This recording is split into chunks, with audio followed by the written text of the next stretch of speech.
السلام علیکم دوستوں، ڈوینو میں خوش آمدید۔ ایک وقت تھا جب اس دنیا پر ڈائناسورز حکومت کرتے تھے۔ وہ اسی زمین پر چلتے تھے اور اپنی حکمرانی کو قائم رکھنے کے لیے دوسرے بڑے جانوروں سے لڑتے بھی تھے۔ دوستوں، ان بڑے قد آور جانوروں نے تقریباً 14 کروڑ سال تک اس زمین پر راج کیا ہے۔ ان کی بہت زیادہ قسمیں تھیں۔ بہت سے سائنسدانوں کے مطابق ڈائناسورز کی ہزاروں قسمیں تھیں۔ ان میں سے کچھ ڈائناسورز بڑے تھے اور کچھ ڈائناسور چھوٹے تھے، جبکہ کچھ ڈائناسور لڑنا جھگڑنا پسند کرتے تھے۔ کچھ ڈائناسورز بہت زیادہ غصیلے اور خطرناک تھے، جبکہ کچھ ڈائناسور لڑنا جھگڑنا بالکل پسند نہیں کرتے تھے۔ یہ اس وقت کے سب سے بڑے قد آور اور سب سے زیادہ طاقتور جانور تھے۔ لیکن پھر کچھ ایسا ہوا کہ اس نے ان تمام جانداروں کے نام اور نشان اور ہر چیز کو مٹا دیا۔ دوستوں، اس عظیم حادثے کو جاننے کے لیے ہمیں ماضی میں جھانکنا ہوگا۔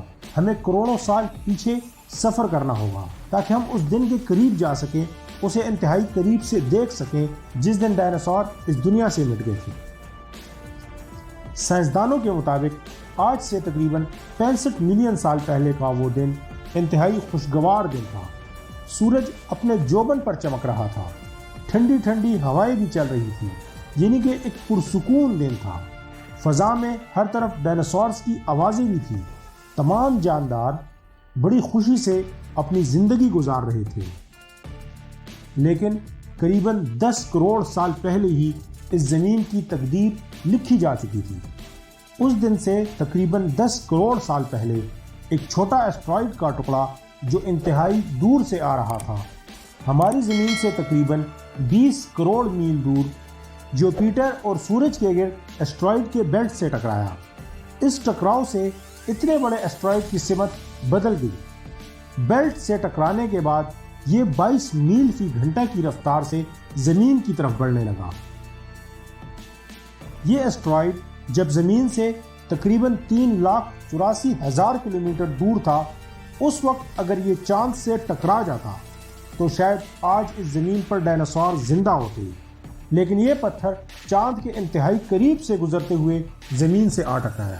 یہ ایسٹرائیڈ جیسے ہی زمین کے قریب آیا تو دوستوں، زمین کی گریویٹیشنل فورس کی وجہ سے اس کی رفتار کشش ثقل کی وجہ سے گریویٹیشنل فورس کی وجہ سے 70,000 کلومیٹر پر ہار ہو گئی۔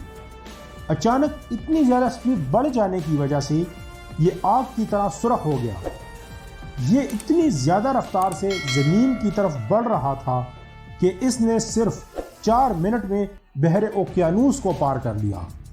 یہ فضا میں ہی تھا اور زمین سے نہیں ٹکرایا تھا، لیکن اس کی چمک اس قدر تیز تھی کہ لاکھوں جانور اسے دیکھتے ہی مکمل طور پر اندھے ہو گئے تھے۔ ان جانوروں کو یہ ایسٹرائیڈ نظر نہیں آ رہا تھا، لیکن پھر بھی یہ اس کی گرمی کو محسوس کر رہے تھے۔ یہ ایسٹرائیڈ جیسے ہی زمین سے ٹکرایا، تقریباً 35,000 ڈگری سیلسیس والا دھماکہ ہوا۔ یہ دھماکہ تقریباً 10 بلین ہائیڈروجن بموں کے برابر تھا۔ یہ ایسٹرائیڈ اتنی زیادہ طاقت اور رفتار سے زمین سے ٹکرایا تھا کہ اس کے ٹکراتے ہی زمین کی لاکھوں ٹن دھات یعنی پتھر وغیرہ اور ذرات وغیرہ فضا میں چلے گئے۔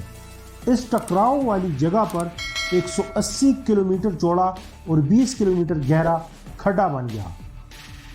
اس دھماکے کے تقریباً 15 سے 16 منٹ کے بعد پوری دنیا میں 11 ڈگری کا زلزلہ آیا، جو بڑی دیر تک محسوس کیا جاتا رہا۔ اس مسلسل زلزلے کی وجہ سے سمندر کی خوفناک لہریں پیدا ہونے لگیں۔ اس وقت زمین پر خشکی کا صرف ایک ہی خطہ تھا اور چاروں طرف سمندر تھا۔ سمندر کی خوفناک لہریں ہر طرف سے خشکی کی طرف بڑھنے لگی۔ مسلسل زلزلے کے جھٹکوں کی وجہ سے آتش فشاں پھٹ پڑے۔ زمین پر مختلف مقامات پر لاوا نکلنے کی وجہ سے آتش فشاں پھٹنے کی وجہ سے ریڈیشن اس قدر بڑھ گئی کہ جو جانور بھی تقریباً 25 کلو سے بڑا تھا وہ ختم ہو گیا۔ دوستوں، ڈائناسورز کی وہ قسمیں جو ہواؤں میں اڑتی تھیں وہ اسی زمینی آفت سے تو بچنے میں کامیاب ہو گئی، لیکن وہ لاکھوں ٹن پتھر اور دھول وغیرہ جو دھماکے کی وجہ سے فضا میں اڑ گئے تھے، گریویٹیشنل فورس کی وجہ سے تقریباً 40 منٹ کے بعد ان تمام اڑنے والی مخلوقات پر آگ کے گولوں کی طرح برسنے لگی، جبکہ دھول کا ایک بہت بڑا طوفان 6000 کلومیٹر فی گھنٹہ کی رفتار سے زمین کی طرف موت لے کر آ رہا تھا۔ یہ دھول کے بادل کئی کلومیٹر پر پھیلے ہوئے تھے اور اس قدر گہرے تھے کہ اس کے پار سورج کی روشنی نہیں پہنچ سکتی تھی۔ آتش فشاں لاوے کی وجہ سے زمین کا ٹمپریچر اس قدر بڑھ گیا تھا کہ تمام پودے خشک ہو کر سوکھ گئے تھے۔ اس واقعے کے تقریباً 90 منٹ بعد زمین کا درجہ حرارت 200 ڈگری سیلسیس تک پہنچ گیا تھا۔ اس کی وجہ سے وہ ڈائناسور جو اس آگ سے، پانی سے اور دھول سے بچنے میں کامیاب ہو گئے تھے، وہ اس گرمی سے مر گئے۔ انہیں اس گرمی نے مار دیا۔ اس خطرناک حادثے سے زمین پر رہنے والے تقریباً 90% جاندار ختم ہو گئے تھے۔ وہیں جاندار زندہ رہ سکے جن کا وزن تقریباً 25 کلو یا اس سے کم تھا۔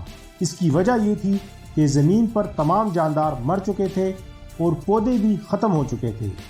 ایسے جانور جو بہت بڑے تھے وہ بھوک کی وجہ سے مر گئے، جبکہ چھوٹے جانور جن کی غذائی ضرورت بڑے جانوروں کی نسبت کم تھی، صرف وہی جاندار زندہ رہے۔ ڈائناسورز کا مرنا میملز کے لیے بہت خوش آئندہ ثابت ہوا۔ اس کے ساتھ دیجیے مجھے اجازت۔ اس ویڈیو کو لائک کرنا نہ بھولیں، ایک اچھا سا کامنٹ کریں اور شیئر بھی کریں۔